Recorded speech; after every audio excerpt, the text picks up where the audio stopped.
Você está entrando na área de transferência da Gigahertz. Esse é o 317º episódio do podcast, patrocinado pela ExpressVPN e apoiado, como sempre, pelos nossos queridos adetêncios no apoia.se/área de transferência e picpay.me/área de transferência. Quem está falando aqui é o Marcos Mendes, e assim como toda semana o Coca tá por aqui, o Rambo tá por aqui, Bruno Casemiro segue na missão secreta, lontras e corações para Bruno. Tudo bem com vocês? Excelente. Olá, tudo bem? Boa. Tinha um assunto que eu queria... Uma pergunta que eu queria fazer pro Rambo na semana passada e a gente tava com uma pauta bastante cheia e não deu tempo de fazer. Como é que você fez o seu iOS rodar no seu Mac? Que eu não entendi nada quando você postou lá no Mastodon. E aí é uma coisa meio maluca, né? Com uma pilha de hacks.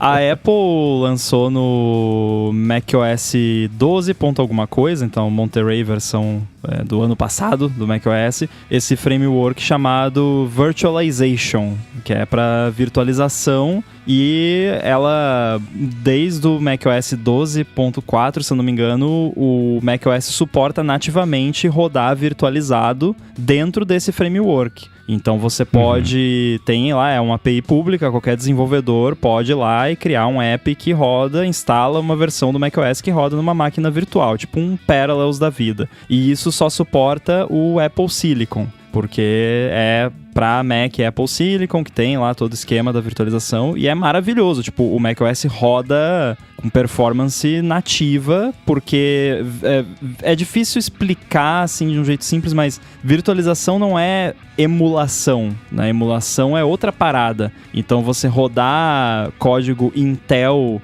no Apple Silicon é uma forma de emulação, de certa maneira, porque ele vai ter que converter o código binário para funcionar. Agora, no caso da virtualização, você está rodando direto no chip, só que com uma camadinha ali por cima para ter o intermédio ali do sistema operacional principal e não misturar uma coisa com a outra para segurança e tudo mais. Mas então você roda máquinas virtuais do macOS no macOS, Apple Silicon, numa boa, tranquilo, funciona. E eu tenho um projeto que chama Virtual Buddy, que é um projeto que é open source e é grátis, que eu fiz porque eu queria um app simplesinho que eu pudesse criar ali, máquinas virtuais para o Mac, e aí, obviamente, esse projeto simplesinho virou um negócio gigantesco e, enfim, podia ser um produto, mas por enquanto continua grátis, e lá no GitHub tem bastante gente contribuindo, muito feliz com isso. Inclusive, semana passada um carinha foi lá e mandou um pull request. Acho que o Mendes agora já sabe o que é um pull request, né? Ele fez um fork, mandou um pull request com suporte a Linux. Então, no próximo update, o Virtual Buddy vai rodar Linux também, não só macOS. Linux tá ARM, agora, né? Pois é. Mas enfim, isso foi tudo uma introdução, porque aí eu pensei, bom, isso aqui consegue rodar o macOS no macOS, virtualizado. O iOS é meio que um macOS, né? E vice-versa, tá bem próximo hoje em dia uma coisa da outra. E com esse negócio aqui eu consigo bastante controle sobre o hardware, né? De tipo, fingir, entre aspas, que o hardware é isso ou é aquilo, qual é o modelo, qual é a segurança e tudo mais. O que acontece se eu hackear uma versão do iOS absurdamente, que assim, eu coloquei no post lá, foi quase um mês de trabalho, não foi uma coisa, então assim, várias modificações no iOS, no sistema de virtualização, muita coisa, mas deu certo, funcionou, e eu consigo rodar máquinas virtuais rodando iOS no meu Mac, e isso é bem divertido. E aí a primeira coisa que eu pensei foi, se a Apple liberar isso aqui oficialmente, que eu acho que eles vão, porque eu vi algumas coisas no sistema de virtualização que meio que ele suporta iOS já. Tanto é que ele suporta multitouch, né? Que era uma das coisas que eu tava preocupado quando eu comecei a mexer com isso. Tá, beleza. Digamos que eu consiga fazer o iOS rodar e abrir a telinha lá do iOS. Como que eu toco na tela? Tipo...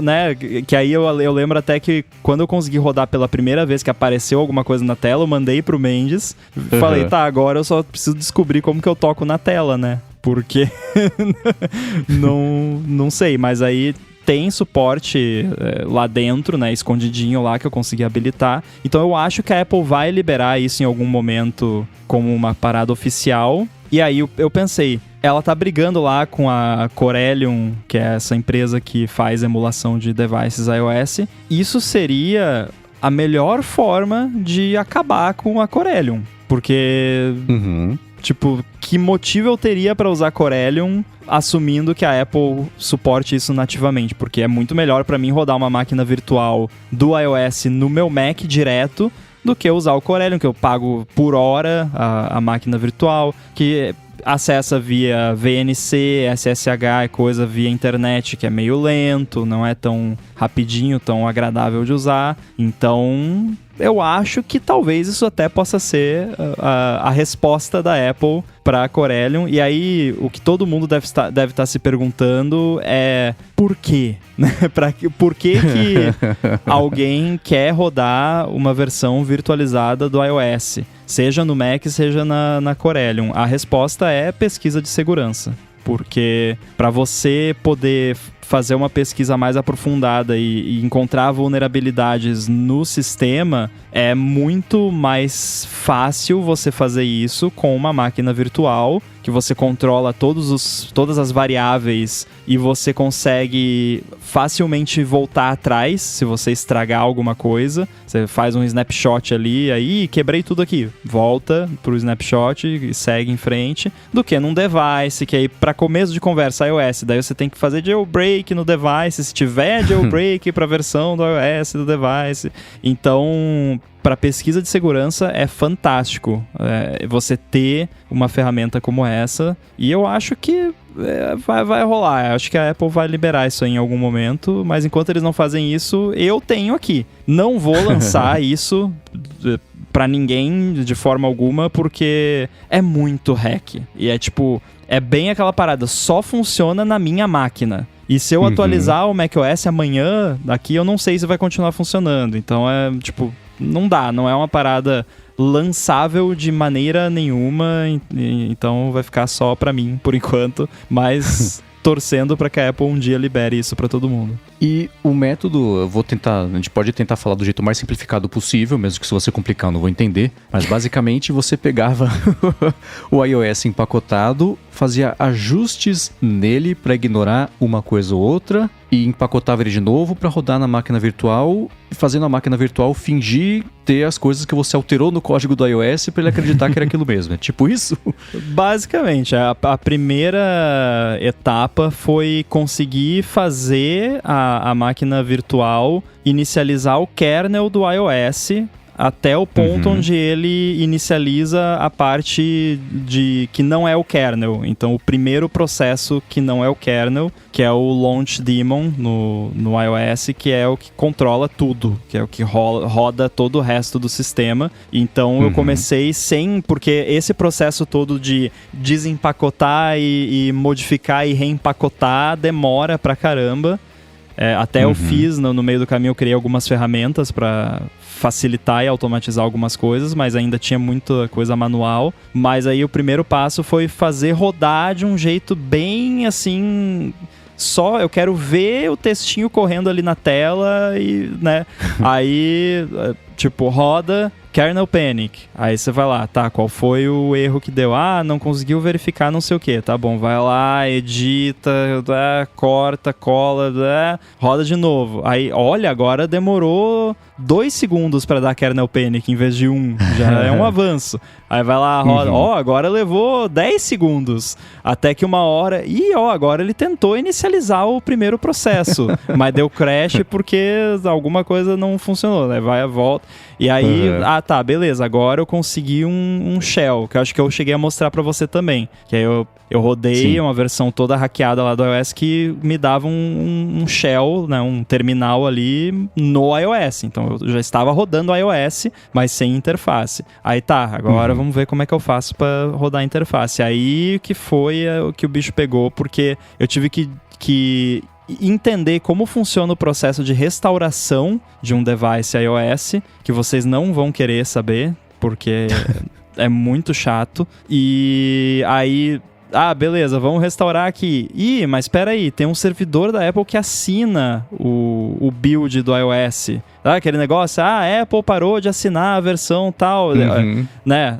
Apple assina a versão hackeada do iOS e do Rumble. Não vai assinar. Então, pera aí, eu tenho que criar um servidor fake que faz um proxy que finge que é o negócio da Apple, sabe? Então, foi chato em alguns momentos, mas no fim das contas eu cheguei num processo onde eu inicializo uma máquina virtual iOS, ela inicializa em modo DFU, e aí aparece no meu Mac como se fosse um iPhone em modo DFU, então o Finder aparece lá, você deseja restaurar este iPhone, que eu não sei que modelo que é, porque não existe, e aí eu rodo uma ferramenta que eu criei com um pacotinho desses hackeado, um IPSW, né, todo hackeado, e aí ele vai lá e instala como se fosse um device iOS normal, e depois roda e aparece no sistema, no Mac, como se fosse um device iOS normal, conectado na porta USB, aparece no Xcode, dá pra rodar app via Xcode nele, então é divertido. Eu não sei quanto tempo você passou fazendo isso, só sei a partir de quando você compartilhou o primeiro print de alguma coisa, né, comigo, sobre isso. A impressão que eu tive é que você passou metade do tempo tentando fazer a primeira coisa dar certo, e depois a outra metade veio todo o resto, que foi super complicado de fazer esse primeiro estalo dar certo, e depois você foi conseguindo, uma vez que ele rodou, que você conseguiu fazer ele entender e acreditar que estava ali naquele universo paralelo, aí daí pra frente você conseguiu ir hackeando mais rápido, não sei. Ou, sei lá, você estava fazendo isso há muito tempo antes de ter compartilhado a primeira coisa lá, quando você me mandou. Não, até chegar o primeiro ponto que foi o Shell, eu acho que deu mais ou menos uma semana ali de trabalho. Mas aí depois disso foi complicado. É porque eu não sabia tipo, eu entendo bastante de como o sistema funciona e tudo mais, mas essa parte específica de muito baixo nível de kernel e de iBoot também, que é o bootloader, eu não entendia quase nada, então eu tive que ir atrás e estudar muito também, aprender muito, coisa que eu não sabia. Aí, quanto mais eu quebrava a cabeça e ia aprendendo como as coisas funcionam de fato, mais fácil ia ficando depois de avançar, né? Foi um aprendizado muito útil, com certeza, que vai me ajudar aí nas minhas pesquisas. Boa.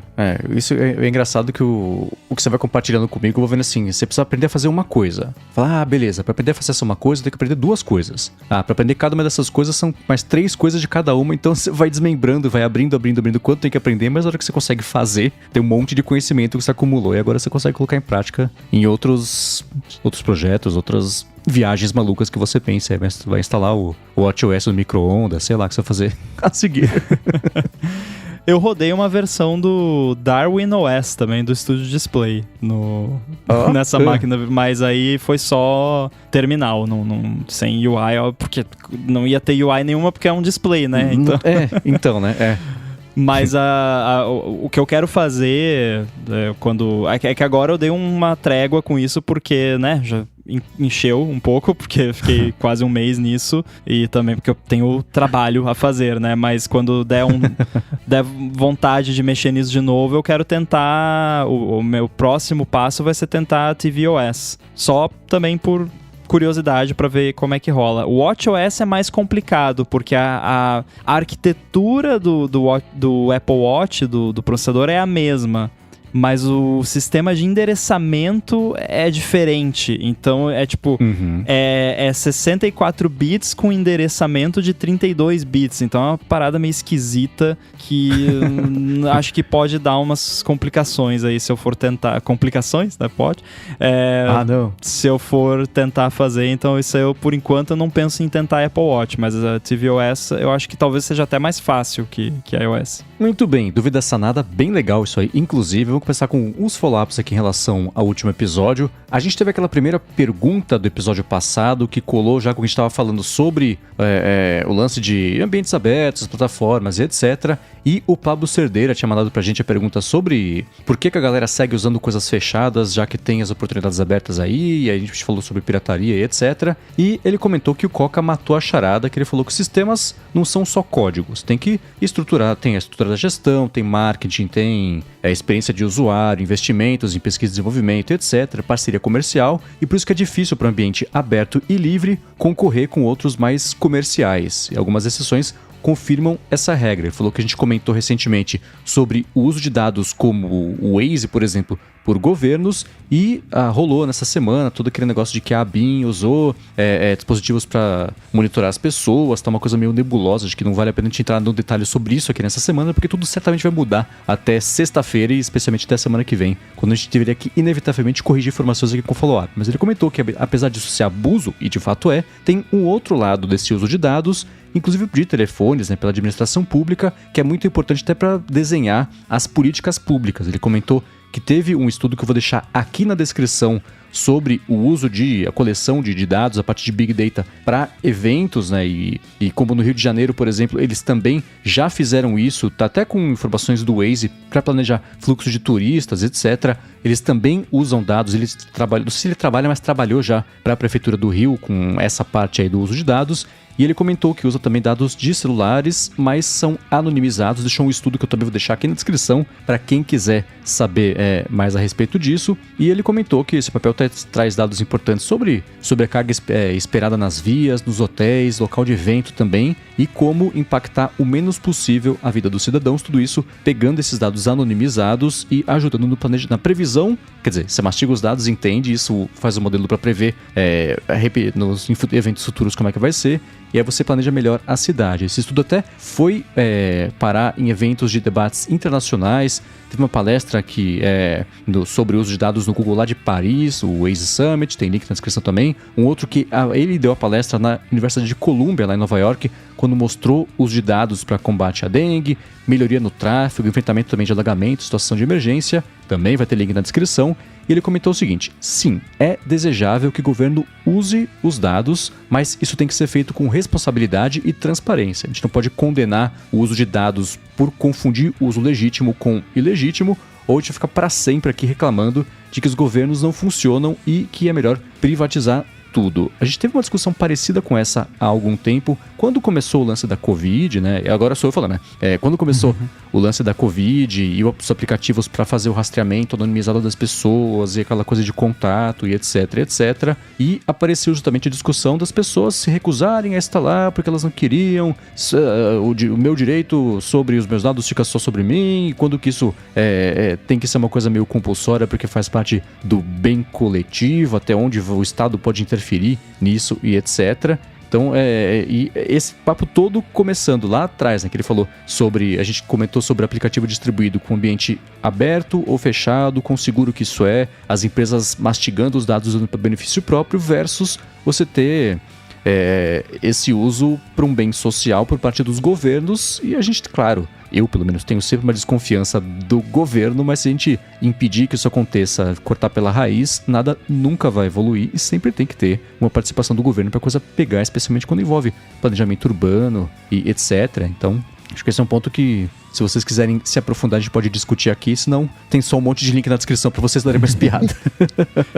Eu acho que é mais uma coisa que nunca vamos resolver, Porque, como você disse, desconfiança a gente tem não só de governo, mas de qualquer entidade que se proponha a fazer uma coleta massiva de dados para qualquer fim que seja, por mais que a intenção divulgada seja benéfica, A menção de uso legítimo ou ilegítimo, eu entendo, só que quem define o que é um uso legítimo e um uso ilegítimo? Esse que é o problema. E aí sempre pode começar com um uso legítimo e virar um uso ilegítimo depois, Pode começar como um negócio para, vamos medir o tráfego em tal lugar, daí depois pode virar um negócio, quem é que tava nesse protesto aqui? O que a gente vai fazer com ele, É complicado. Então, essa questão da anonimização, se é que existe essa palavra,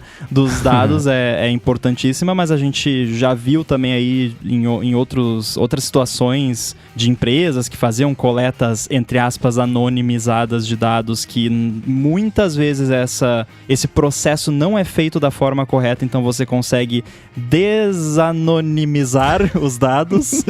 Nossa, que horrível que fica isso em português. Mas enfim, você consegue, né, por mais que seja lá tudo embaralhado e tal, você vai lá e consegue desembaralhar. Mas sim, podem existir usos legítimos e úteis e benéficos, mas é aquela coisa, né? Até onde isso é bacana e até onde você só tá falando que os fins justificam os meios, no fim das contas, né? Tipo, mas olha aqui, foi benéfico, tá? Mas e se, né? Esse que é o problema. E se daqui a pouco, e se esses dados vazarem? E se tiver uma falha de segurança que alguém consegue botar um backdoor e rastrear tudo, né? Tudo bem que isso são tudo probabilidades e algumas, né, é meio teoria da conspiração, que provavelmente não aconteceria, mas é complicado. E eu tava conversando com alguém que não é muito técnico recentemente sobre esse tipo de coisa, não era esse assunto específico, e meio que eu tava fazendo, digamos, o papel do advogado do diabo e falando, não, mas eu trabalho com segurança, eu sei como é que é e tal, eu posso te dizer que é ok e tal. Eu não lembro exatamente se era falando de alguma empresa específica ou de algum sistema, não lembro qual era o assunto, mas de alguma parada que eu posso falar que não, isso é ok, não tá te rastreando 24 horas por dia, pode ficar tranquilo, não tá gravando o seu microfone, alguma coisa assim.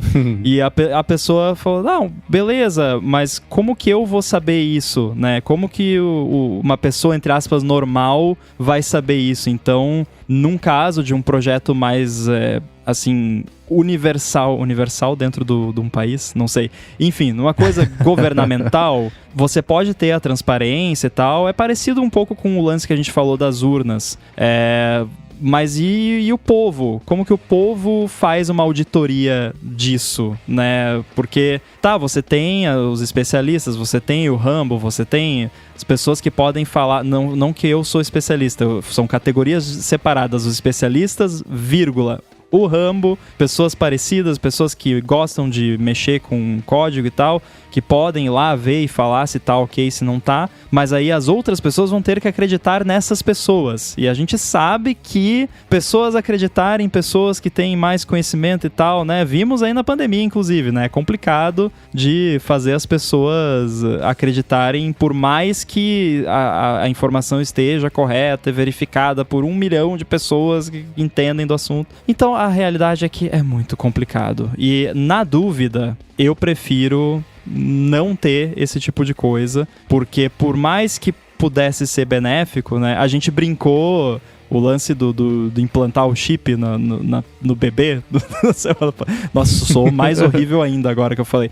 Pra quem não entendeu, foi uma brincadeira, tá? Porque é um exemplo também de uma coisa que soa muito legal e que poderia ser muito útil e salvar vidas, inclusive, literalmente. Mas aí você começa a pensar e, não sei, né? Poderia ser problemático também. Então eu sempre fico nessa, né? Aquele lance de pesar os prós e contras. Agora, no fim das contas, se for pra fazer tudo isso por causa de, sei lá, congestionamento nas avenidas, diminui a quantidade de carro. Tipo, ponto. Eu sou defensor ferrenho dessa política, que é diminuir carros nas ruas. Não adianta aumentar a rua, botar mais estacionamento, botar app, fazer rodízio. Quer fazer rodízio? Talvez, não sei. Diminui o número de carros na rua. É isso. Ou usa o Waze também, né? Como é difícil, né, estabelecer isso, porque cada um tem uma visão. Não, mas tem gente que vai querer carro, tem gente que não vai querer carro, né? Combinar tudo isso. E quando se fala de dados, a gente imagina que são os nossos dados. E muitas das vezes são os nossos dados, né? Pega os dados com uma operadora de telefonia, sabe ali quantas pessoas tem naquela região e tudo mais, e com isso consegue fazer um planejamento.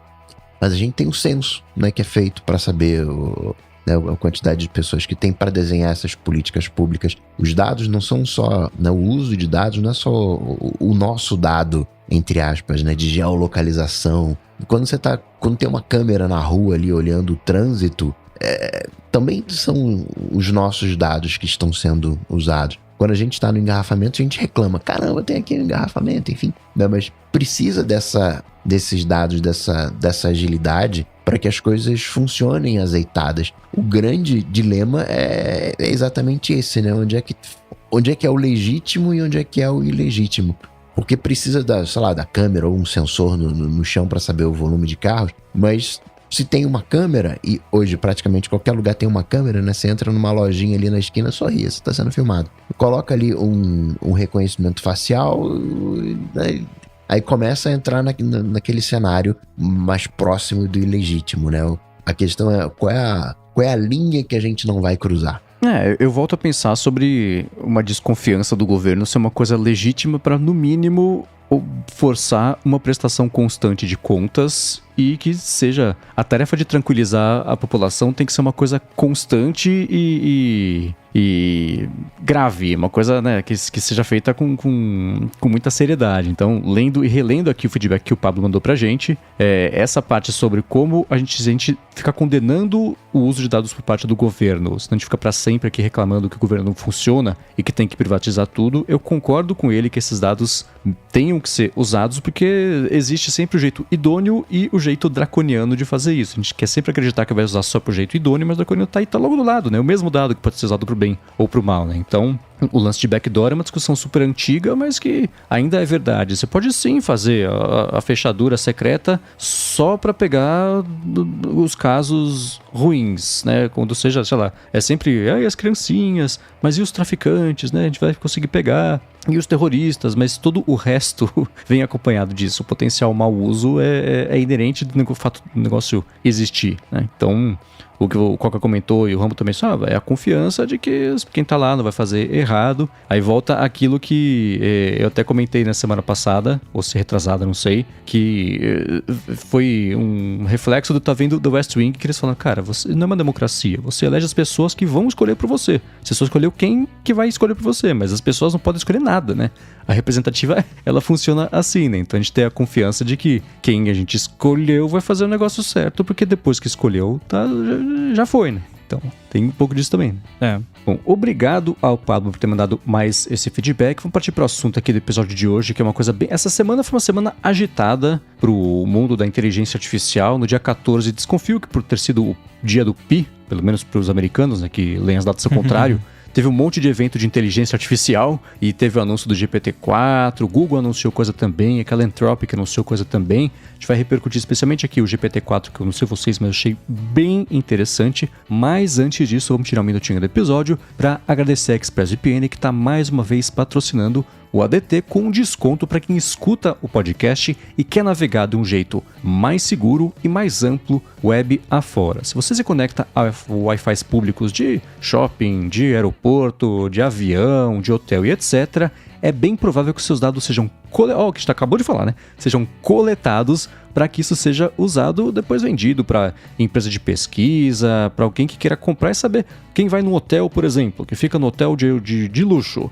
usa o Wi-Fi para quê? Para usar qual aplicativo? Que site está visitando? Qual streaming está usando? Por quanto tempo? Quanto volume de dados consome? Etc, etc, etc. Mas se você se conectar a esse Wi-Fi com o ExpressVPN, os seus dados não entram nesse balaio porque eles passam a ser criptografados. Fica uma caixinha fechada, impenetrável ali. Nem quem está oferecendo a conexão consegue saber o que você está fazendo com essa conexão. Isso é uma coisa bem bacana, especialmente porque você não perde velocidade, então você pode seguir navegando de um jeito bacana para ver se é streaming, por exemplo, se você estiver viajando e quiser ver o catálogo, e aí entra o segundo benefício, estou juntando os dois, entra o segundo benefício que é, você está aqui no Brasil e quer ver uma coisa de fora, ou ao contrário, você viajou e quer ver uma coisa que só está disponível em catálogo de streaming aqui no Brasil, você liga a ExpressVPN, fala, por exemplo, se você estiver lá fora, que você está vindo do Brasil, se conecta ao servidor brasileiro e pronto, você consegue ver esse conteúdo sem perder em velocidade. Agora, a coisa mais bacana é que você que escuta o ADT consegue primeiro experimentar por 30 dias de graça, sem colocar a mão no bolso, para ver como é que funciona a ExpressVPN, para instalar no seu telefone, no seu tablet, no seu roteador de casa, por exemplo. Você pode fazer isso também na sua TV, dependendo do modelo. E aí, quando você quiser contratar a ExpressVPN, você tem 3 meses de graça também, se você for contratar o plano anual por meio do endereço expressvpn.com/ADT. expressvpn.com/adt. Então, dá umas piadinhas por lá, vê como é que a ExpressVPN pode melhorar e ampliar as possibilidades aí da sua vida internética. E além de tudo isso, claro, assinando por expressvpn.com/adt, você ajuda também aqui o podcast. Mais uma vez, expressvpn.com/adt. Muito obrigado, ExpressVPN, pelo patrocínio contínuo aqui do podcast e pelo apoio a toda a Gigahertz. Valeu! Obrigado, ExpressVPN. Muito bem, nessa semana a OpenAI anunciou o GPT-4, que é uma evolução do GPT-3,5 que eles tinham anunciado nem fazia muito tempo, e eles fizeram uma transmissão no YouTube com uma pegada um pouco mais voltada para desenvolvimento, mas ainda assim dá para ter uma boa ideia de público em geral como é que ela é melhor, né, do que as versões anteriores, e como dá para explorar a principal novidade dela, que é o fato de que agora o ChatGPT, basicamente, vai conseguir ler textos em imagens, ou melhor, vai conseguir interpretar conteúdos de imagens, não só textos, para depois você poder interagir com textos. Um exemplo disso, básico do básico. Você sobe uma foto que você tirou e fala assim, descreve essa foto para mim. Ele fala, essa foto aqui tem uma cadeira no fundo, cadeira vermelha. Você fala assim, descreve essa foto para mim em ordem alfabética dos objetos. Ou descreve essa foto para mim em português, inglês e em espanhol. Sei lá, coisas assim. Isso, claro, a primeira coisa que dá para pensar que é incrível o potencial que isso tem é para acessibilidade, mas tem para outras possibilidades também. E eles foram mostrando aos pouquinhos isso no evento. Vou resumir aqui o que eles anunciaram no evento, para depois a gente poder comentar a respeito desses pontos, enfim, de um jeito mais ou menos abrangente aqui sobre o impacto que isso pode ter e a evolução do GPT-4. De começo, o GPT-4 pro ChatGPT só vai ficar disponível gradualmente, ainda assim, para a galera que assina lá o ChatGPT Plus, senão a galera vai seguir tendo acesso à versão que está lá hoje em dia. No evento, eles começaram um evento mostrando a diferença de interpretação de texto, especialmente de resposta dada pelo GPT. Eu vou falar GPT e ChatGPT de maneira intercambiável, mas é tudo a mesma coisa, tá? 3,5 pro 4, então ele falou assim, resume esse texto aqui com todas as letras começando com A. O 3,5 resumiu o texto e não seguiu a ordem de começar tudo com A, e o GPT-4 resumiu o texto e fez o resumo com cada palavra começar com a letra A. Ele falou assim, alguém da plateia, escolham moderadores, uma outra letra aí. Aí foi com Q. E o negócio escreveu como é que funciona o GPT-4 só com palavras começando com a letra Q, que é uma coisa bem desafiadora, mas funcionou, né? Então, um segundo exemplo que ele deu. Compare esses dois textos aqui e me diz o que tem de semelhante. Aí ele cuspiu uma resposta e falou, não, tá muito superficial. Pensa um pouco melhor e me dá uma resposta melhor. Aí o GPT deu uma resposta mais bacana. Ele falou, beleza, agora isso faz virar um poema. Aí ele fez virar um poema. Num terceiro exemplo, ele fez um bot do Discord. Ele falou, eu quero que você faça um bot que sirva para ler o conteúdo de imagens. Você vai primeiro fazer pseudocódigo e em seguida vai fazer o código para eu copiar isso e colar ali na ferramenta de bot do Discord e ele funcionar. Aí ele gera lá o pseudocódigo, gera o código bonitinho em seguida, ele cola na ferramenta, a ferramenta cospe um erro lá, fala, putz, faltou não sei o que lá, não. Aí ele copia só o erro e fala pro ChatGPT, deu esse erro aqui, conserta. Aí ele, nossa, é verdade, deu esse erro, né? Ele vai lá e gera bonitinho de novo o código com o erro consertado. Eles fazem isso mais umas 2 ou 3 vezes que tem coisa assim.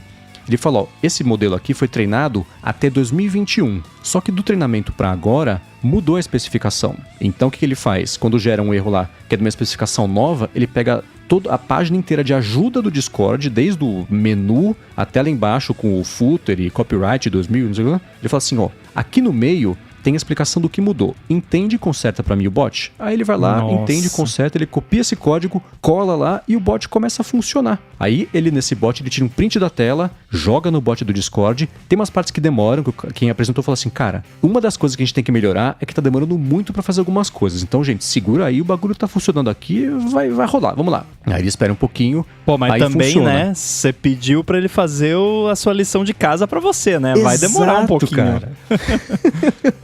Então, e aí o bot do Discord funciona, ele fala assim, essa imagem aqui, por que essa imagem é engraçada? E aí tem lá um esquilo, eu acho, tirando uma foto, e aí o Discord fala, bom, o esquilo geralmente não tira foto, porque isso é uma coisa que o ser humano faz, então o esquilo tá tirando uma foto, é uma coisa engraçada. Então ele gera mais 1 ou 2 exemplos disso, aí ele vai para mais uma aplicação, ele tem um papel que tá rabiscado de um jeito bem simples, assim, porco de propósito, o wireframe de um site de geração de piada. Aí ele é só assim, tem lá o header, botão 1 gerar piada, botão 2 gerar de novo, uma coisa assim. Ele tira a foto disso com o telefone dele, sobe lá pro Discord, aí ele fala pro bot, vê isso aqui e gera pra mim o HTML disso aqui. O negócio gera, ele copia o HTML, cola e exporta a página e funciona o geradorzinho de piada com botão, com header, com texto, explicação, tudo certinho, bonitinho ali.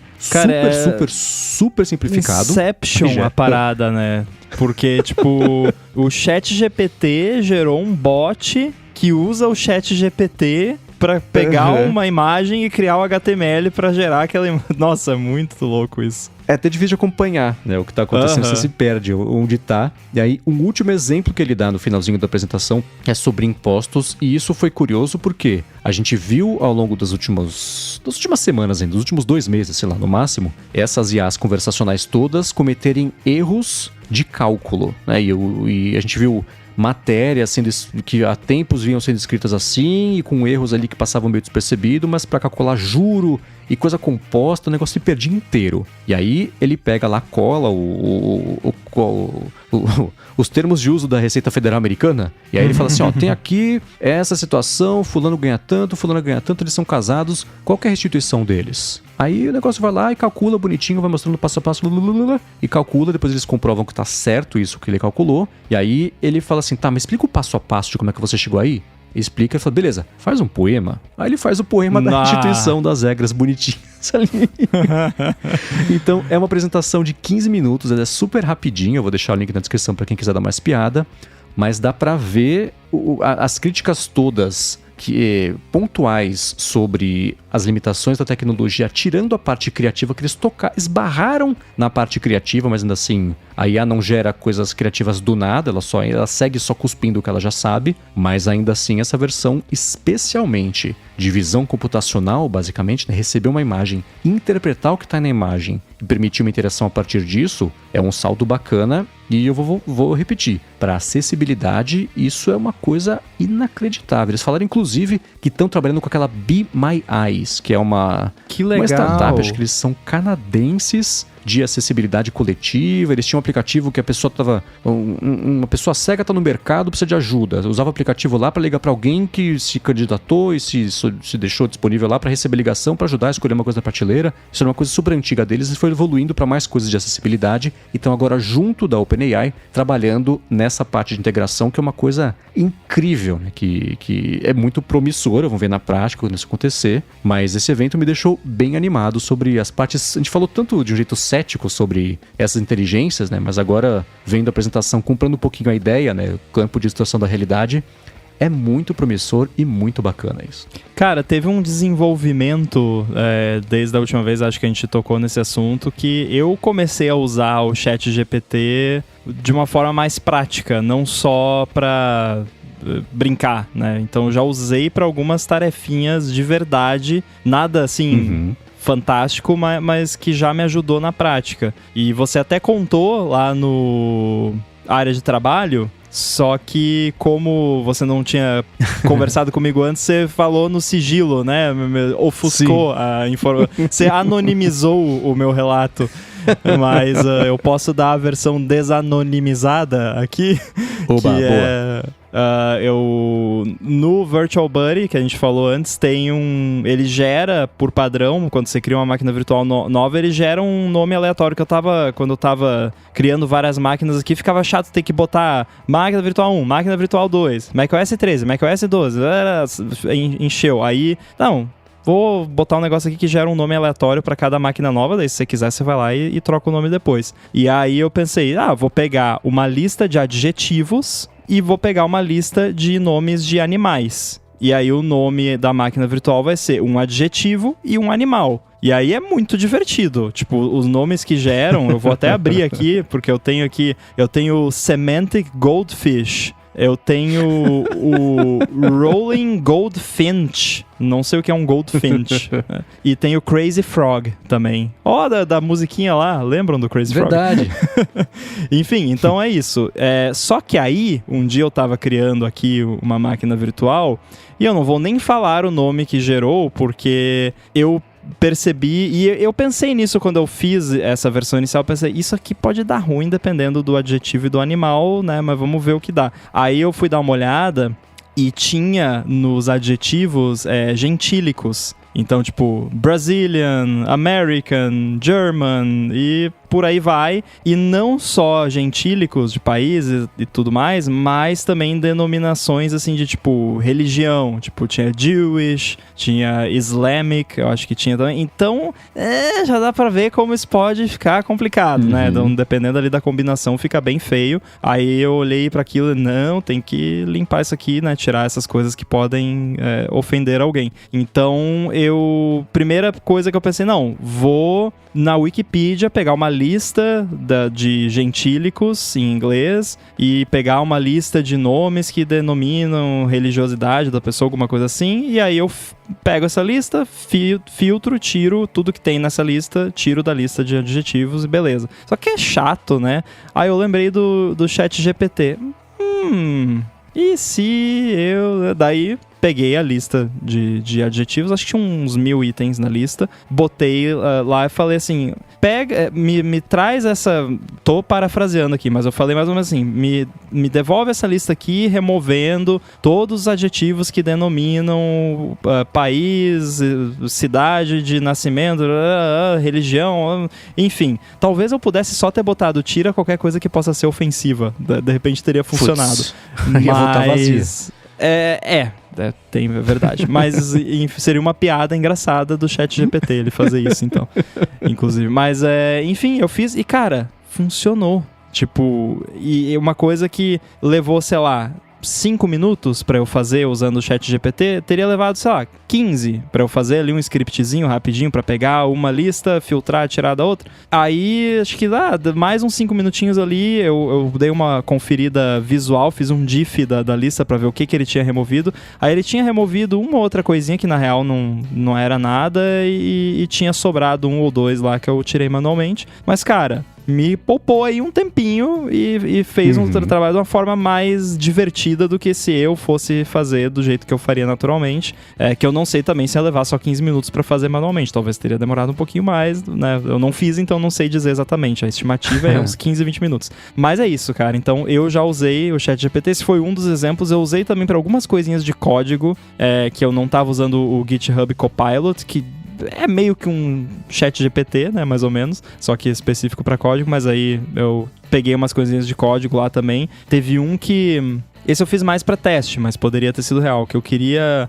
gera me mostra um código em SwiftUI, especificamente eu coloquei SwiftUI, para gerar um gradiente de arco-íris. Uma coisa assim. E ele gerou o código, eu copiei, colei no Playgrounds e não tinha nenhum erro. Rodou de primeira e tava lá o gradiente arco-íris. E aí eu fui ler o código e não tinha nada de horrível assim no código. Tipo, tinha uma outra coisinha que, isso aqui eu teria feito diferente, mas, cara...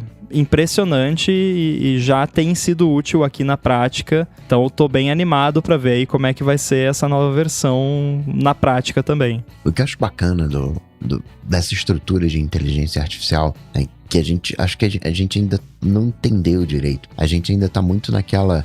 caramba, ele consegue resumir um vídeo do YouTube. E aí parece que a IA sentou ali na frente, foi lá no navegador, deu play no vídeo do YouTube, assistiu tudo e fez uma redação escolar, né? Aí esse vídeo fala sobre... E não, né? O cara vai lá, abaixa que é do cara, né? Tô já humanizando de novo.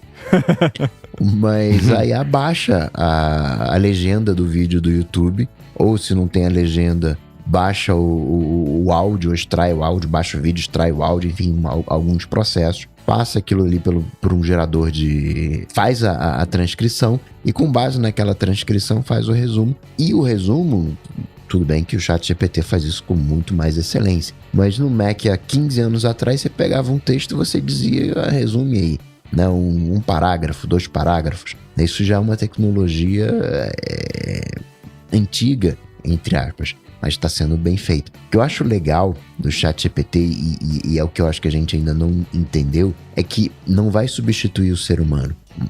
É a quantidade de tarefas mecânicas, burocráticas que a gente faz no dia a dia, como esses exemplos que o Rambo citou, que vão ajudar. Ainda que o Mendes chegou a falar que O ChatGPT cria com base naquilo que ele sabe. Mas o grande barato é que ele consegue criar com base naquilo que ele não sabe. Porque ele pega duas coisas que ele sabe e consegue gerar uma terceira coisa que ele sabe. Por isso que é uma inteligência artificial. O quão ele vai aprendendo as coisas, ele vai crescendo. Não é só aquilo que ele sabe exatamente, não está congelado. Como IA, ele vai crescendo. Mas a parte criativa é nossa. Né? O único ser aqui nesse planeta que consegue pensar de maneira abstrata somos nós, seres humanos. E o computador não pensa de maneira abstrata. Cachorro, quem tem gato, quem lida com animal, sabe que animal pensa, porque eles são super inteligentes. Mas um cachorro não consegue imaginar, né, um 2 de mão dada com um 3 andando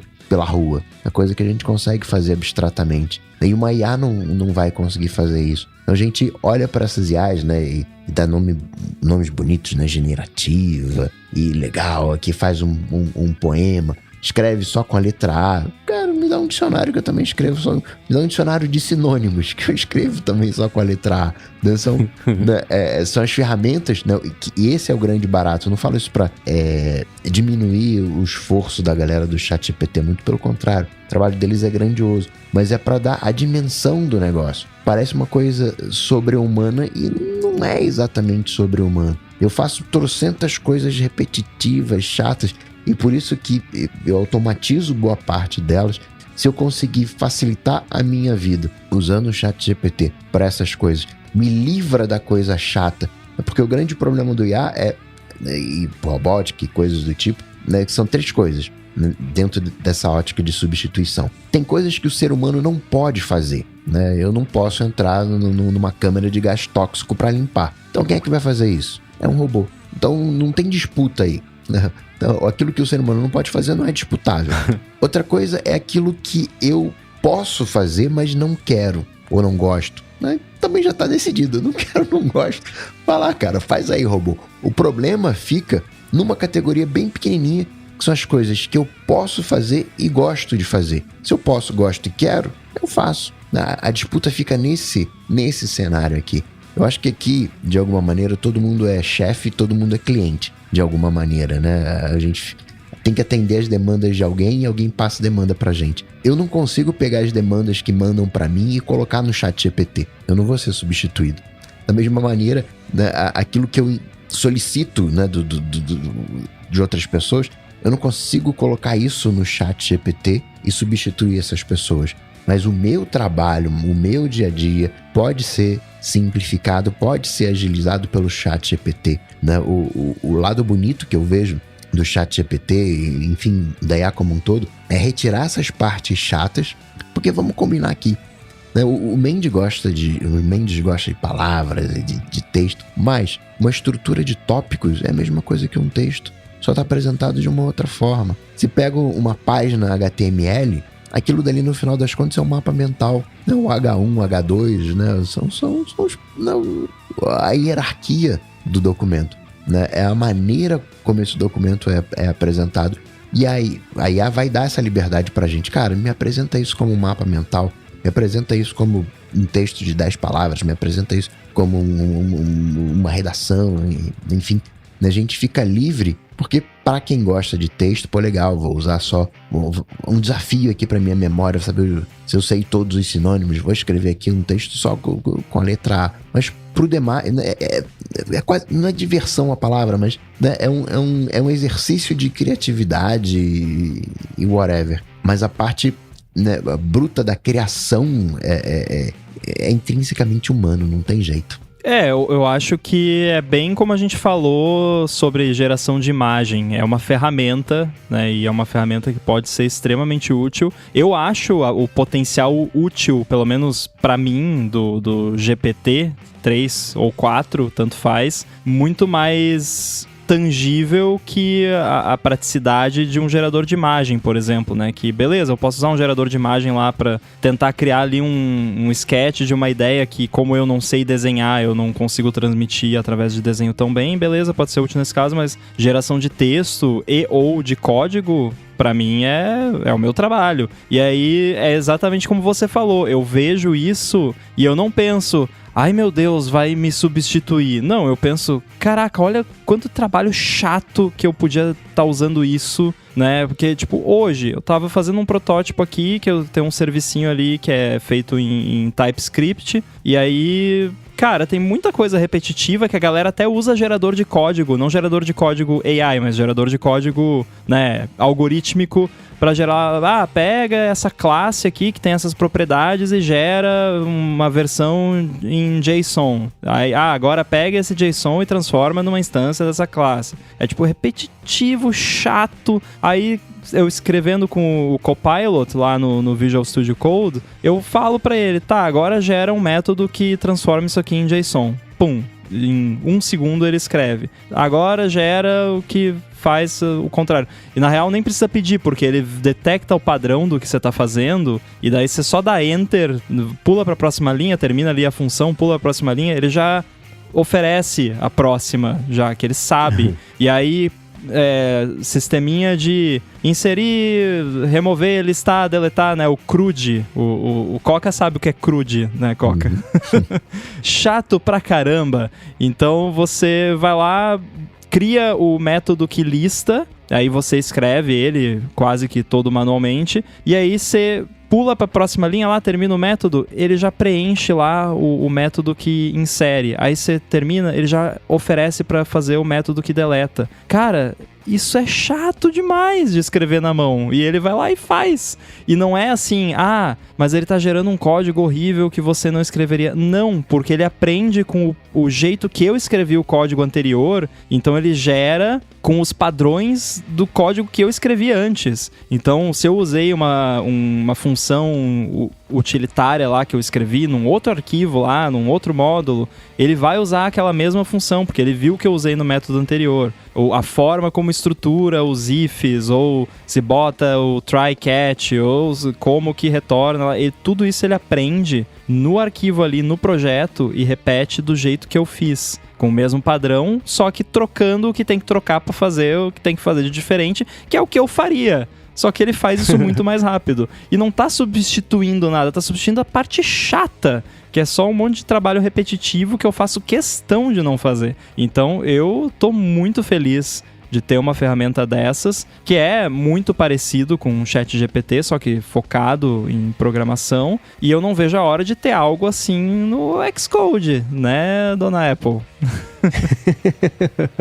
O que eu sonho, né, de IA é ainda a versão original da apresentação da Siri. Eu falei, caraca, que legal, vou poder falar. Manda um e-mail aí confirmando o jantar de sexta-feira. E esse é o grande motivo, por exemplo, que eu tenho um Evernote, que eu salvo tudo no Evernote. Porque eu quero ter a minha IA. Esse chat GPT que está, entre aspas, conectado na internet. Eu quero que algum dia alguém faça um chat GPT e eu espete meu Evernote nele. Que eu possa chegar para ele e dar... Quanto é que eu tive de restituição de imposto de renda em 2015? Que eu não preciso dessa informação para nada. O dia que eu precisar, eu vou lá, busco. E se eu não tiver tempo pra buscar, eu peço pra alguém, pago pra alguém. Pô, vai lá, eu chamo um estagiário, vai lá, vê lá a minha restituição. Calculem a média que eu gastei em 2013 de luz e whatever. Mas é uma informação, entre aspas, inútil, como muitas das coisas que o ChatGPT faz, que é o que a gente vê são as brincadeirinhas. Mas eu quero que alguém venha com uma solução, né, que espete no ser humano, né, nos dados do ser humano, e que possa proativamente falar as coisas. Olha só, você recebeu um e-mail aqui do fulano te cobrando se você vai ou não vai no jantar de sexta-feira. Chegou uma mensagem aqui no WhatsApp do filho do fulano perguntando se você vai. E aí você poder resolver isso de uma tacada só. Não, fala que eu vou. E aí pro e-mail do pai, né, manda uma linguagem mais formal. Pro filho que você é mais próximo, você já manda uma coisa mais descontraída, talvez até com um palavrão que a gente não pode falar aqui, enfim, né? É isso que eu sinto sinto falta ainda, né? Que eu gostaria. Legal, é o momento que a gente tá vivendo, tem que estar conectado com a internet, sim. E vamos fazer todas essas coisas. Descrição de imagem não é válido só para acessibilidade. Alguém vai pesquisar alguma coisa num banco de imagens. Até mesmo, a gente já tem um semi isso no iPhone, lá nas memórias, ou quando você faz uma busca lá por cachorro, por caneta, e aparece o item, né? É aprimoração disso. O grande barato que eu vejo do ChatGPT é todas essas ferramentas que a gente tinha soltas, estando conectadas, você interagindo com isso de uma forma natural e legal. Esse é o passo, mas o que eu queria era um ChatGPT pessoal. Seria, como você disse, a entrega da promessa feita há 12 anos com o lançamento, com o anúncio da Siri, e saiu até nessa semana uma matéria lá no New York Times explorando esse tema, assim, o ChatGPT e essas inteligências todas baseadas em treinamento de modelos de larga escala, e a Siri Alexa, o assistente, cadê em meio a isso tudo? E eles comentam que nos 3 casos foram erros de julgamento de para onde a tecnologia ia apontar que fizeram com que as empresas ficassem muito para trás nesse aspecto. No caso da Siri, na matéria diz que ela é construída em cima de um código todo horroroso e difícil de manter, e etc, porque aquela coisa que desde o começo foi assim, não, vamos lançar agora, a gente lança, beleza, chega na frente de todo mundo, e a gente vai arrumando. Nunca chegou, a gente vai arrumando, e isso impediu que ela evoluísse. No caso da Amazon e do Google foi, não, ecossistema, hardware, as pessoas vão usar as coisas tudo conectado em casa, não sei o que lá, e ficou no básico ali, com integrações com terceiros que nunca vieram, e o uso nunca saiu ali, porque no caso da Amazon, por exemplo, você tem os produtos dela, e ela tá presa só no ecossistema dela, joga numa TV ou outra de parceria, etc, mas nada disso evoluiu e pegou como elas queriam, né? Então, e aí veio correndo por fora uma tecnologia feita do zero, mantida não em segredo, mas ainda assim teve tempo de sobra para desenvolver, e tá desenvolvendo agora, se mostrando muito mais útil do que os assistentes. Inevitavelmente, vai ter a união de uma coisa com a outra. Acho que o Google Assistente, a Alexa, a Cortana, a própria Siri, existem projetos, a matéria comenta isso, que nas empresas tem projetos em diferentes estágios de maturação que vão tentar se valer disso aí, mas o que é inacreditável sobre isso é que todos os assistentes tiveram uma vantagem de 10 anos de estarem no mercado e foram ultrapassados e ao mesmo tempo viraram retardatários, né? Não era uma corrida, mas aí virou. E eles, na hora que perceberam isso, já estavam lá pra trás, né? Porque tudo isso que você comentou, Coca, era a promessa de uma Siri, né? De falar de um jeito proativo, trazer informações, trazer contexto, você querer saber quanto que veio a restituição, isso aí já te entregar ali de um jeito bonitinho, com um complemento. Ó, se você precisar dessa informação também tá aqui. Isso tudo, a promessa era essa. Só que depois do lançamento foi missão cumprida. E aí, né? 10, 12 anos depois... Deixa eu estragar a Siri pra todo mundo agora, porque assim, eu acho que... Eu não sei se foi quando o Felipe tava aqui ou se foi numa conversa que a gente teve na vida real, ou alguma coisa assim, que a gente tava comentando sobre, né, fuçando lá nos sistemas da Apple e tal, a gente sabe um pouco sobre como a Siri funciona, e o funcionamento da Siri, ele é muito baseado em templates, basicamente, e sempre foi assim. Então, não existe, pelo menos não em nenhuma quantidade significativa, um modelo generativo de machine learning por trás da Siri. São templates. Então é um template, se você pediu para criar um timer para X tempo e ela conseguiu entender e setou o timer, então responde: aqui está o seu timer para por cento tempo selecionado, por cento minutos, segundos, né? É template, não é uma compreensão do que foi dito para pegar e criar uma resposta natural baseada num modelo generativo. São templates. Então você pode ver que quando você pede para a Siri fazer alguma coisa, a resposta vai ser sempre a mesma dentro de respostas possíveis, né? Então, claro, não vai ser sempre idêntica a frase, por quê? Porque tem vários templates. Então, vai ser aleatoriamente vai selecionar um que acha mais apropriado naquela hora. E sempre foi assim. Então, a Siri é fake, basicamente. Não tem muito... A Siri é o Pepe das assistentes virtuais. Não, é um Mechanical Turkey safado que não sabe, né? Não tem AI de fato. Tem, assim, tem machine learning, claro, por trás ali para identificar o que é mais relevante de acordo com o seu uso dos devices e tudo mais. Mas o que eu acho bizarro é que a gente que acompanha o desenvolvimento dos sistemas e fica fuçando, cara... Eu tava reparando hoje, porque eu tava olhando os betas que saíram hoje, tem tipo uns 30 frameworks privados nos sistemas da Apple de Siri alguma coisa. E isso vem crescendo absurdamente nos últimos anos. Que é assim, componentes do sistema que tem alguma coisa a ver com a Siri. Eu teria que fazer um levantamento mais preciso, mas só de framework privado, que são, né, bibliotecas que a Apple usa para funcionalidades da Siri, deve ter uns 30, mais ou menos. E, sei lá, há poucos releases atrás não tinha nem 5. Então, mas aí eu fico me perguntando, cadê isso? Tipo, a Siri é a mesma porcaria, não muda, sabe? Eu não entendo. Eu vejo aquele monte de coisa, sei lá quantos gigabytes de código e de assets e coisa pra Siri, e não muda nada. Tipo, continua... Eles esqueceram de habilitar? Tipo, tá tudo lá e não viraram a chavinha? Ou é teste? Sei lá, porque... Parece que, né, sai iOS, entra iOS e é sempre a mesma Siri, ruim, e não muda nada.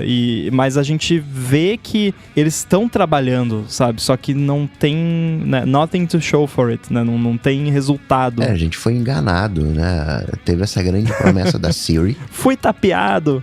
E depois a gente foi tapeado de novo. Depois que veio essa primeira geração, quem lembra aí do IBM Watson? Que Sim. Era pra ser o chat GPT que nunca foi. Que tinha gente usando, que eu não sei... Cadê? Tem uns 10 anos também isso. Isso aí é contemporâneo da Siri. Um pouquinho depois, eu acho. E essa matéria lá no New York Times, eles comentam que, no caso da Apple, tem engenheiros lá trabalhando que toda semana eles trabalham em conceitos de modelos de linguagem generativa, etc, mas quem sabe em breve tem coisas assim, o Robo comentou, né, que tá aumentando aí a parte o back-end da Siri, os pacotes todos que ela ainda vai se pendurar para dar as respostas, mas já estava na hora, né, disso já ter aparecido, porque são 10 anos de antecedência que foi dada essa largada. De qualquer forma, voltando a falar especificamente sobre o lance do GPT-4, eles mostraram algumas parcerias já que eles estabeleceram. No Duolingo, por exemplo, vai ter o Duolingo Max, não é Pro Max, é só Max, que é você pedir, dependendo do exercício lá, é só em espanhol e francês para quem fala inglês e está aprendendo a partir do inglês, espanhol e francês. Vai ter, por exemplo, né, você vai ter, deu a resposta, tá errado, aí você pergunta, tá, o que tá errado aqui? E aí vai entrar o GPT-4 explicando no contexto daquele exercício porque que estava errado e etc. E vai ter também um negócio de você conversar, eles chamam de roleplay, mas no fim das contas é um chat GPT dentro do Duolingo para você ir treinando também a sua conversação ali. E o Bing, claro, também eles já confirmaram, estão começando já a adotar o GPT-4, especialmente para essa parte de imagem, né, e da geração das respostas também, já isso em breve, para quem está com o beta aí, já vai funcionar. Mas não foi só isso que pintou, né? No mesmo dia, no dia 14, a Anthropic anunciou, deu detalhes sobre o Claude, que é a IA deles, e Quora já tem parceria para fazer, Notion também, o DuckDuckGo lá com aquele Duck Assist também é uma coisa que já vai rolar com eles. O Google falou, a gente vai colocar aqui o nosso o Bard lá, a inteligência que eles estão fazendo no Gmail, no Google Docs. Então, se você quiser, sei lá, você quer escrever sobre algum assunto, você fala assim, quero escrever sobre esse assunto. Ele faz o rascunho e você pega isso como ponto de partida para você evoluir e etc. E aí, juntando isso, especialmente agora do Google Docs, com uma coisa que o Coca e o Rambo comentaram um pouquinho também sobre... isso aqui não vai substituir o meu trabalho, isso aqui vai agilizar o meu trabalho, mas todas essas coisinhas substituem o trabalho de alguém, geralmente alguém num estágio, por exemplo, né? Eu tinha tido uma conversa no Mastodon sobre isso recentemente, que assim, não vai substituir no caso de publicidade, que era o que eu tava... Era o exemplo ali do contexto da conversa. A pessoa de redação, para criar conceitualmente, aí volta o papo de criatividade, né? O conceito de uma campanha, como é que vai ser, essa parte mais de visualização criativa, não. Vai substituir quem? O papel da pessoa lá que está no estágio, numa função mais júnior de redação, que é assim, tá, você pega essa campanha, desdobra agora 40 títulos, desdobra agora, pega isso aqui, transforma no texto do site, pega as páginas internas e faz desse jeito. Então, esse trabalhinho, e a parte do código, por exemplo, o negócio que o Rambo fez, né, de pedir lá para tirar os gentílicos e etc., numa empresa que tivesse um monte de gente, acho que isso ia ser passado para alguém no cargo mais júnior para fazer isso, né, porque é o primeiro contato que você tem com os projetos, vê que vai, assim que você descobre como é que faz para trabalhar, etc. Essas situações, esses trabalhos mais braçais, mais básicos, que hoje em dia alguém faz, isso sim provavelmente vai ser substituído por essas inteligências. E aí já tem, eu até nesse papo também no Mastodon falei assim, eu aposto que isso já vai começar a ser previsto em contrato. Quem que vai aceitar você ter textos gerados ou diretamente como resultado final ou como parte do processo pelo ChatGPT? Quem vai proibir contratualmente de que isso entre em qualquer etapa aí do processo criativo no caso de agência? Me falaram já que é uma coisa que de fato já está rolando, dei um chutão e acertei. Então, isso na parte de publicidade, eu vejo que vai começar a esbarrar nesses trabalhos não mais básicos, por exemplo assim, nos empregos de entrada. E os exemplos que vocês deram na discussão também me fazem pensar que não só em publicidade, mas em outros casos também vai acontecer isso, né? Do pessoal e aí o que vai ser de galera de estágio, posição júnior de empresa? Essas vagas acho que estão mais... Já chega como CEO. Já entra como CEO. Cara, deixa eu ser otimista, embora eu concorde no geral com o que você falou, mas uma visão otimista que eu tenho é que essa galera vai virar operador de AI. Porque alguém tem que operar a AI ainda.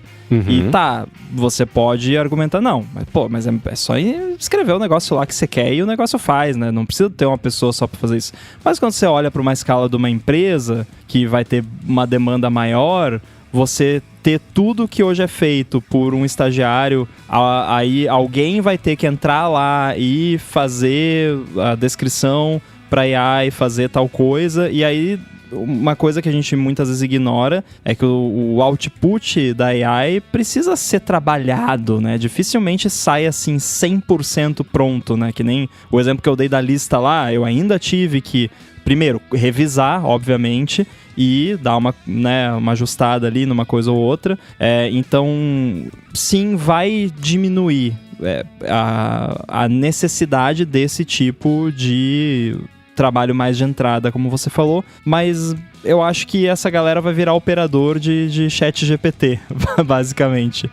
Porque alguém ainda precisa operar o negócio e você substituir essa galera por quem antes iria interagir com o estagiário ou a estagiária agora vai interagir com o ChatGPT, eu acho que a galera que vai ter essa substituição de antes interagir com o estagiário, vai interagir com o ChatGPT, talvez não vai ser prático e escalável em todos os casos, você fazer essa migração. Saiu faz umas 2-3 semanas uma matéria no Washington Post comentando sobre o cargo de engenharia de prompt, que é a pessoa especializada em saber o jeito certo de extrair o melhor da IA do jeito mais rápido e eficiente possível, com salários de até $330 mil por ano, que já estão sendo oferecidos em algumas empresas, que, assim, coisas obviamente insustentáveis, mas a situação é essa. Então, é isso, são os prompt engineers, que é a galera especializada em fazer do jeito rápido, certo,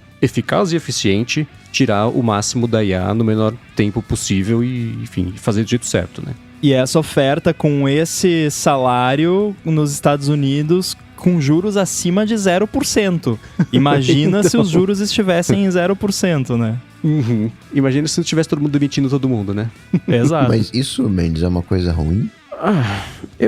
Por enquanto eu vejo como sim, pelos exemplos que eu comentei, que você tira o trabalho de quem tá começando. É ruim ou é triste?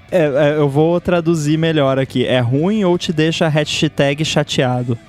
Não, eu acho, assim, eu tô acostumado do jeito que as coisas são hoje. Hoje, cargos de entrada de empresas, você começa do jeito mais básico, designer. Você vai começar recortando thumb pro site, pro não sei o que lá, e enquanto isso for acontecendo, você vai pegando experiência, você vai entendendo como é que as coisas funcionam, e aos pouquinhos vai pegando velocidade pra correr junto com todo mundo no trabalho, você vai evoluir por conta disso, até você chegar no cargo da pessoa que vai mandar cortar os thumbs, não vai ser mais você que vai fazer. Se você tiver uma IA que desenhe isso tudo, você está eliminando esses cargos de braço.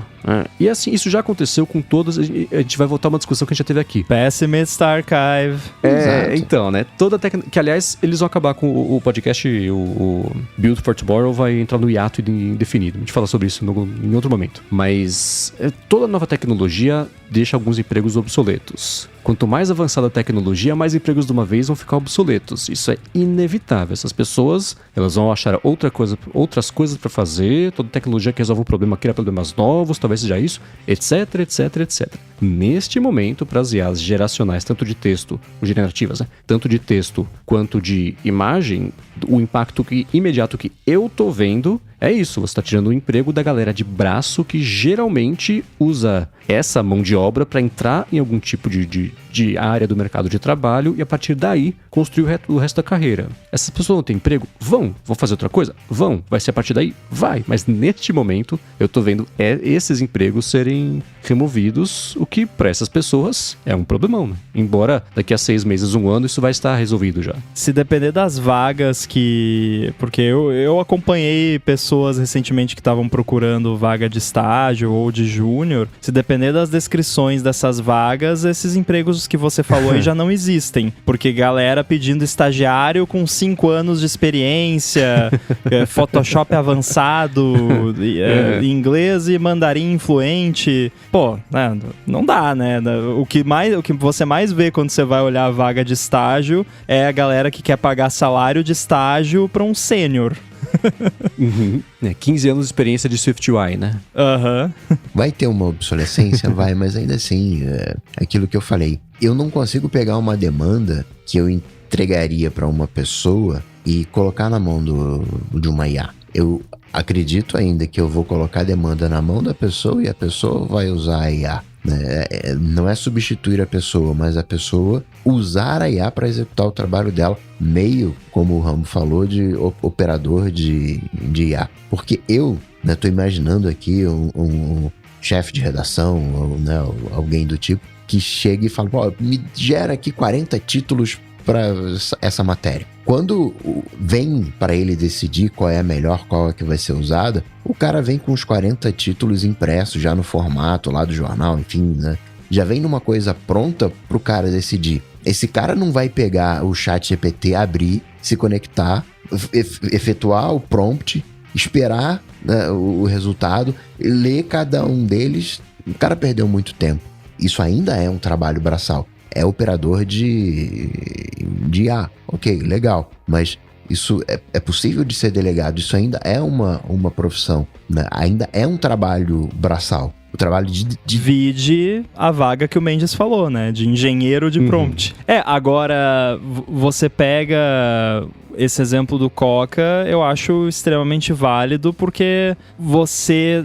fazer um prompt para uma IA, claro que assim, aquela coisa, numa escala infinita de tempo, você fala de qualquer coisa e a IA lê a sua mente e faz o que você estava pensando, tá? Beleza. Agora, no andar da carruagem atual, se você vai pedir uma coisa para IA, não é como se você fosse pedir para um estagiário, porque para um estagiário eu posso, digamos assim, chegou um e-mail para mim com uma demanda, eu encaminho o e-mail pro estagiário e falo, cara, resolve isso aí, sabe? Eu não posso fazer isso para uma AI hoje. No futuro, provavelmente eu vou poder. Mas hoje não, né? E é o tipo de coisa que, assim, cara, resolve isso aí.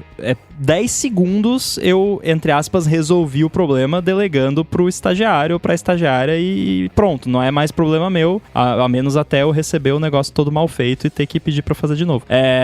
Então, nada contra estagiários, tem até amigos que são.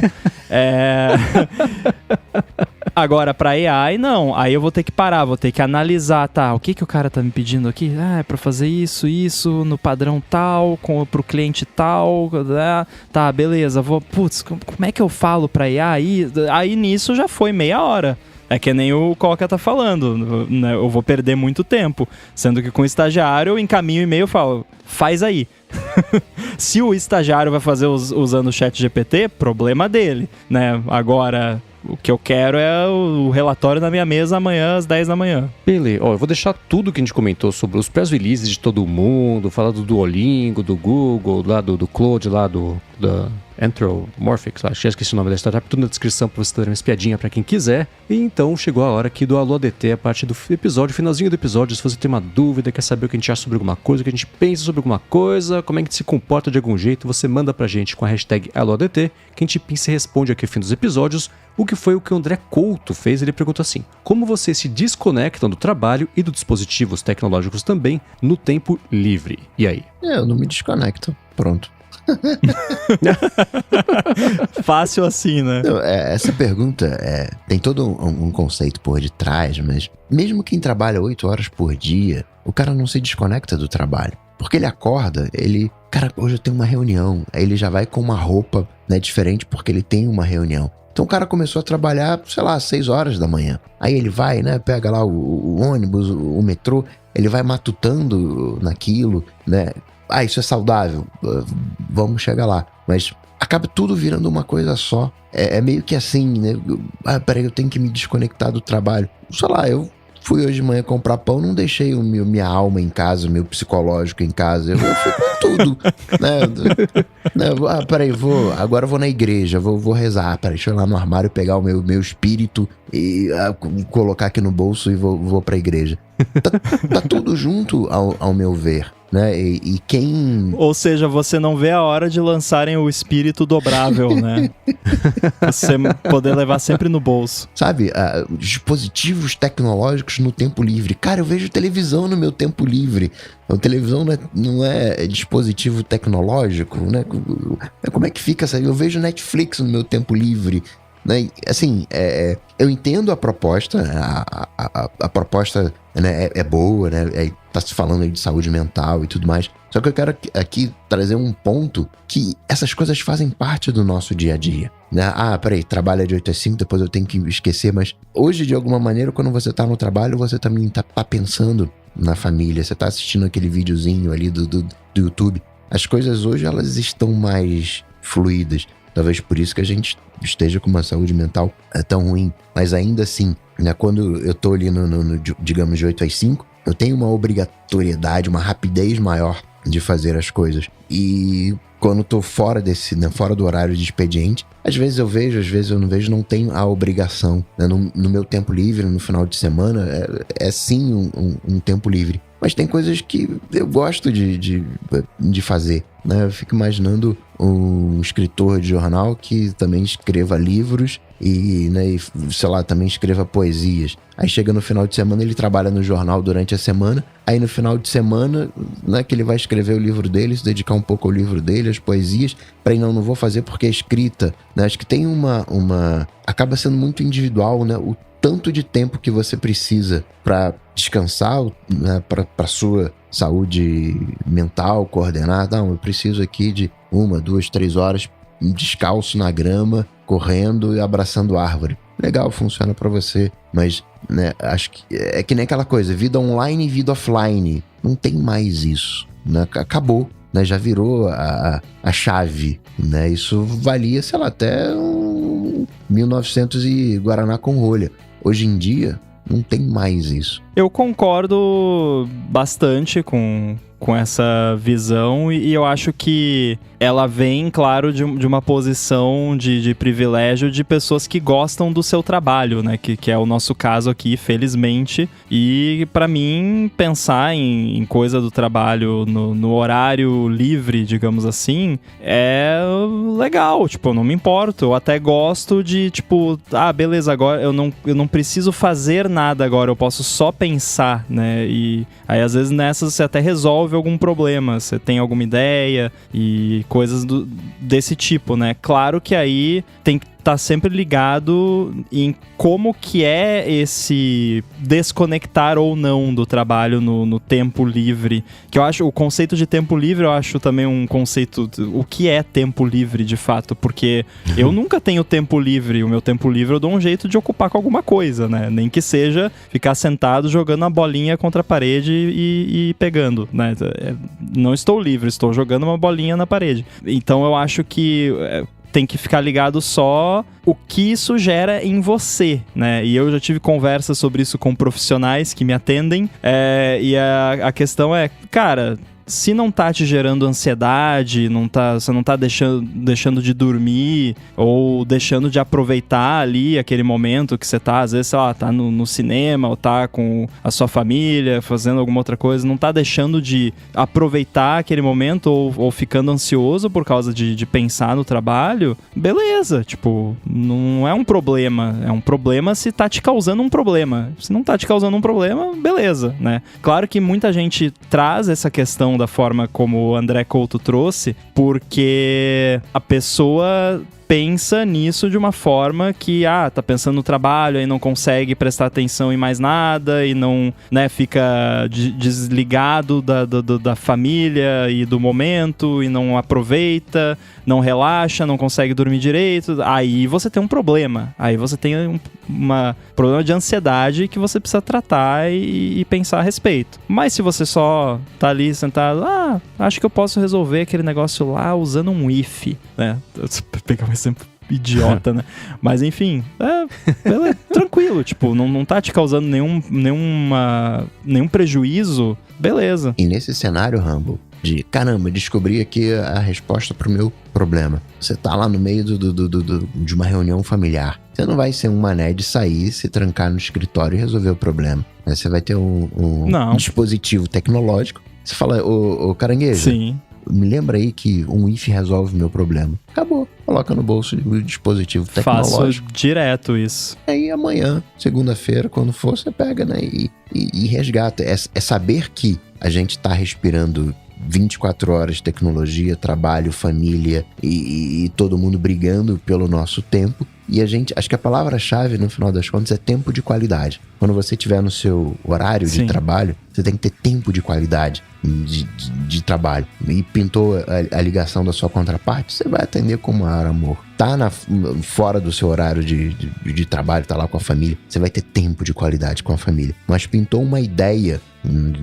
de resolução de problema, você pega a carangueja e manda com todo amor um recado pra ela te lembrar no dia seguinte. Porque esse negócio de se desconectar completamente do trabalho no horário de família e vice-versa, tem uma metodologia que chama ruptura, que você pode fazer isso, e a gente aprendeu que isso não dá muito certo, né? Então, quem não entendeu, assista TV Plus, Fracture, não é...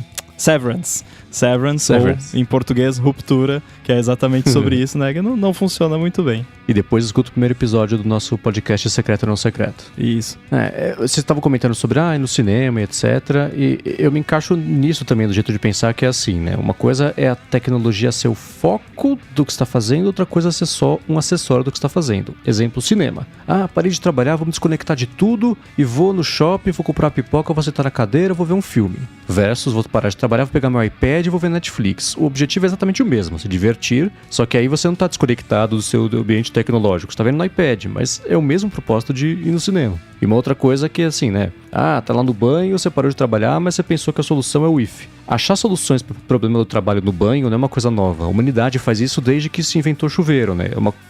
É só o jeito que a gente usa para trabalhar que mudou, que agora tá envolvendo a tecnologia, né? Então eu fiquei pensando, assim, tudo que eu pensava, assim, eu me desconecto e vou fazer outra coisa, mas sempre tem um pezinho de tecnologia, do tipo, eu me desconecto de tudo, eu vou correr, largo o iPhone aqui, põe o meu Apple Watch para ver pra monitorar a corrida, vou com meus AirPods para ver o podcast aqui no Apple Watch e corro livre da tecnologia. Então, não, né? Você tá usando do mesmo jeito, só que ela não é um foco, é um acessório. Tem diversos outros jeitos de fazer isso, porque é assim, né? A hora que eu pensei na primeira resposta, assim, que hora que eu tô totalmente livre da tecnologia? Acho que no banho, que não tenho nada com uma bateria. Você não ouve nem uma musiquinha? Eu não, eu entro no banho, eu tomo banho, eu saio do banho. Não tem essa de ver musiquinha, podcast, nada. Então é o único momento que eu tô mais distante possível, né?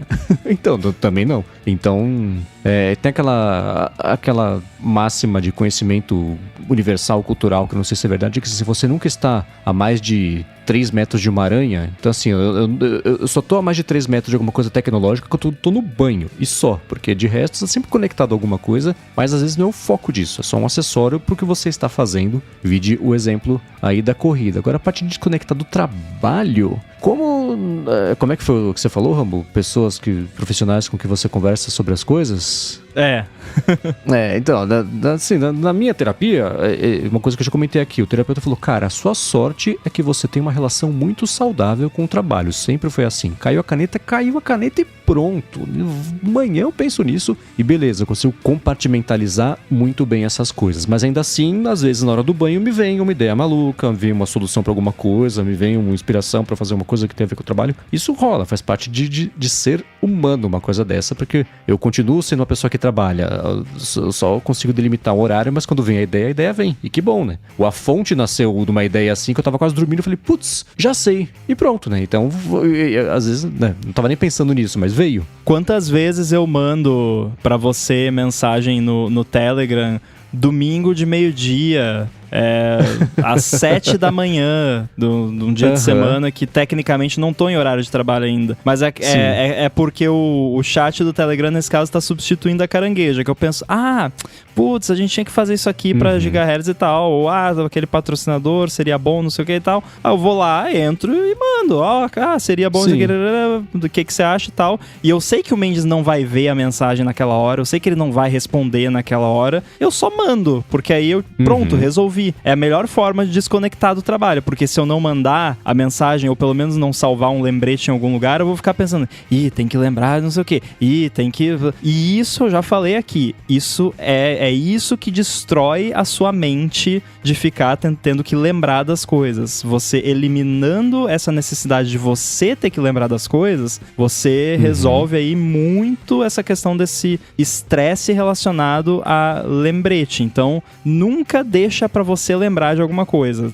Teve a ideia, pensou, não vou mandar mensagem agora, é muito tarde, a pessoa não sabe usar o não perturbe do iPhone, então, beleza, salva nos lembretes, no notas, em algum lugar que você sabe que você vai ver, pra tirar do seu cache cerebral. Aquilo. Carga cognitiva. Exato. No caso do Telegram, tem o agendar ali. Mas pro Mendes não precisa agendar, porque eu sei que ele sabe usar o não perturbe. Então, mas tem uma coisa que é muito importante aí, que é o seguinte, eu e o Rambo temos um esquema muito bem combinado de como é que vai funcionar. O Rambo sabe que mesmo que eu veja a mensagem, eu vou responder amanhã no horário de trabalho, entre aspas, porque agora não vai dar pra resolver, pra pensar nisso, deixa, né? Eu consigo, de novo, compartimentalizar isso muito bem. O que é ao contrário, por exemplo, de quando eu tava trabalhando todo dia na agência, que assim, a pessoa chegava na sexta-feira, no fim do dia, na segunda-feira, você vai precisar correr que eu vou te passar isso. Eu falo, velho, agora eu vou passar o fim de semana inteiro pensando nisso.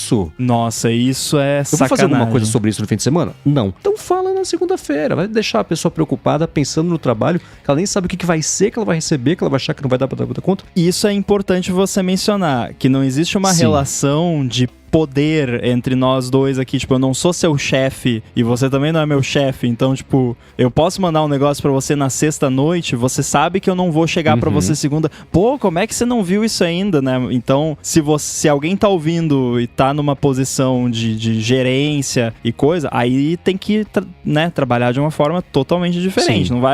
Não vai fazer essa sacanagem que o Mendes falou de chegar na sexta-feira e falar, segunda-feira você tá ferrado, hein? Pô. Pois é. Então tem que... Parte de desconectar do trabalho é as pessoas que trabalham com você, o quanto você permite que elas se desconectem também, porque nem todo mundo tem a mesma cabeça que você, né? Então é uma coisa importante de se pensar. Nesses dispositivos tecnológicos, né, tem aqueles algoritmos que tendem a te viciar, que querem te viciar, que querem te manter preso na plataforma. De alguma maneira é o que faz esse chefe na sexta-feira, no final do dia, não tá querendo deixar você pendurado, conectado ainda no trabalho. Então, claro, cada um lida com isso de maneiras diferentes, mas cara, eu vou assistir no Netflix, mas eu vou assistir aqui 2 horas que eu vou ver aqui esse filme. E depois disso eu vou fazer outra coisa. E tudo bem se o meu programa de final de semana, cara, eu vou maratonar a série que saiu, eu vou dar play na sexta-feira, 10 da noite, e vou assistir direto até acabar a série. Até domingo de noite eu vou estar assistindo. Tudo bem, desde que isso seja... A situação mais deprimente da modernidade é quando você tá assistindo e o Netflix pergunta, você ainda está aí? Nenhum ser humano passaria tanto tempo imóvel assim se estivesse vivo. Mas tudo bem se esse é o teu planejamento, né? Se é o que você quer, se você tá conscientemente escolhendo isso, legal. O que não pode é que escolham por você, né? O que não pode é você ser escravo do algoritmo do Netflix, você trocentas coisas pra fazer no final de semana e sabe que tem que fazer, mas cede, entre aspas, a tentação do algoritmo lá. Caraca, ele jogou aqui um top 10 aqui que eu tenho que ver esse top 10. Não, é saber, não, de noite eu assisto, deixa eu fazer as outras coisas. O chefe falou que segunda-feira eu faço como o Mendes falou, né?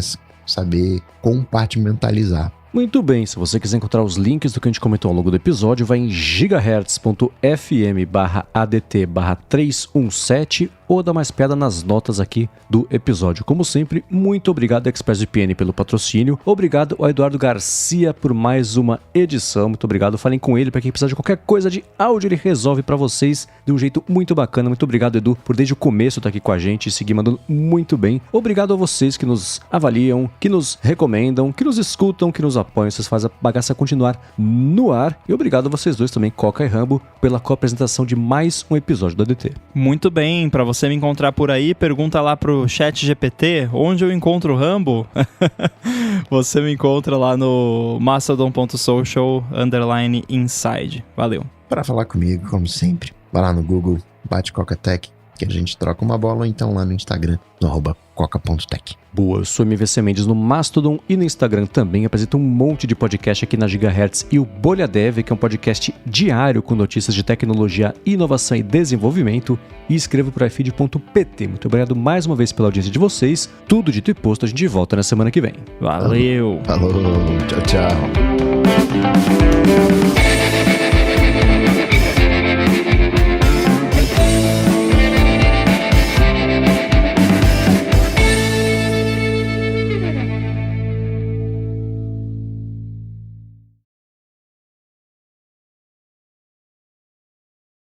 O legal, eu acho, do Shazam, que eu gostei do primeiro e que continua no segundo, é que são crianças, né? Não é nenhum spoiler isso. Então tem uma pegada meio de filme do Steven Spielberg, sabe? Das crianças que salvam o mundo, aquela coisa. Então eu sempre acho isso divertido. Quando é bem feitinho, assim, né? Dá pra fazer mal feito, né? E como eu não me interesso por HQ, nunca li HQ nenhuma, não sei nada. Então, mas o fulano de tal não tem nada a ver com HQ. Tá, não tô nem aí. Tipo, pra mim só existe o filme. Então... Ó, tô vendo o elenco aqui, tem galera bacana. Helen Mirren fez a rainha, foi parar no filme do Shazam. Lucy Liu, Adam Brody, bacana. Idris Bader, que faz um filme bizarro, tudo do Adam Sandler. Pô, legal. Nossa, eu tive minha fase de super-herói, mas durou pouco. Quando comecei a me interessar por cinema, comecei a gostar das coisas do Kevin Smith, ele era todo envolvido em coisa de quadrinhos, aí eu até tentei gostar, mas não durou uns aninhos só e eu não me divertia de verdade, só lendo. Falei, putz, não é pra mim mesmo. Eu gosto dos filmes só e eu comecei a assistir por causa do Rafa e aí gostei, principalmente das coisas da Marvel. Aí ele me convenceu a assistir umas séries também, gostei, mas é só limitado ao que está nas telas, seja de cinema ou seja de não vou sair pesquisando, estudando e lendo. Não tenho tempo pra isso. A Lari gosta. Os últimos filmes todos super-herói que eu vi foi tudo que ela saiu. Vamos lá ver. Putz, vamos, né? Fala não. Mas também viu uns Homem-Aranha, viu uns Doutor Estranho, o que mais? Mas é engraçado, por exemplo, eu achei super legal o Everything Everywhere All at Once lá, que ganhou um monte de Oscar no fim de semana. Ela também detestou. Gostei. Mas podia muito bem ser um filme de super-herói, podia ser da Marvel um filme desse e... que a Marvel tem todo... então, né, os multiversos e blá blá blá, exato. Mas né? era um multiverso bem diferente do multiverso da Marvel, né? Mas eu acho que esse filme... Quando eu tava assistindo esse filme, eu pensei, o Everything Everywhere, eu pensei, eu consigo entender por que tem gente que não vai gostar desse filme, porque é um filme bem viajado, né? Sim. Então você tem que entrar na brincadeira, digamos assim. Quando você saca qual é a brincadeira, você tem que decidir se você vai lutar contra e ficar, né, reclamando ou se você vai participar da brincadeira. Então, Exatamente. Então, quando eu tá assim, acho que nos primeiros 10 minutos do filme eu já. Ah, tá, então é assim. Então eu vou brincar, vamos ver. É isso, Exatamente. sabe? E não é nenhuma crítica pra quem não gostou. Tipo, tem gente que só não gosta desse estilo e beleza, né? É uma coisa de cada um mesmo. Mas eu, com a minha. Cara. O Everton, que faz desenhos do Chibi Studio, a gente tinha um costume de assistir filmes japoneses. E a gente pegava, tipo, cara, o filme mais trash, maluco, nada a ver, assim, e a gente se divertiu horrores assistindo aquilo. Tinha uns que eram uma porcaria, né, mas era engraçado, anyway. E então, pra mim, foi só isso, assim, né, tipo, beleza, então é um desses, então vamos lá. É uma história. Eu falei, acho que foi numa fonte que eu falei assim, não tenta entender o filme literalmente, que senão não dá pra comprar a ideia. Comprar a ideia a roupa que deram pra aquele tema é daquele estilo, né, mas os assuntos tratados são meio universais, né? Então, sim.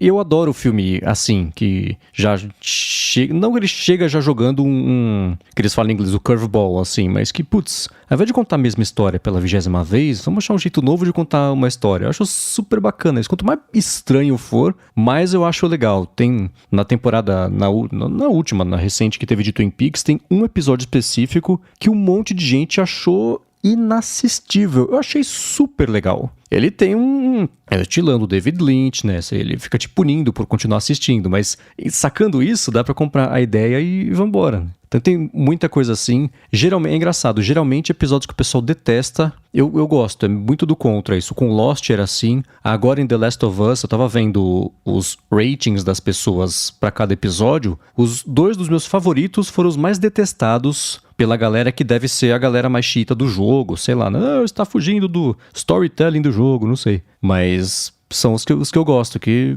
quebra expectativa e conta de um jeito novo. Acho sempre bacana quando fazem isso.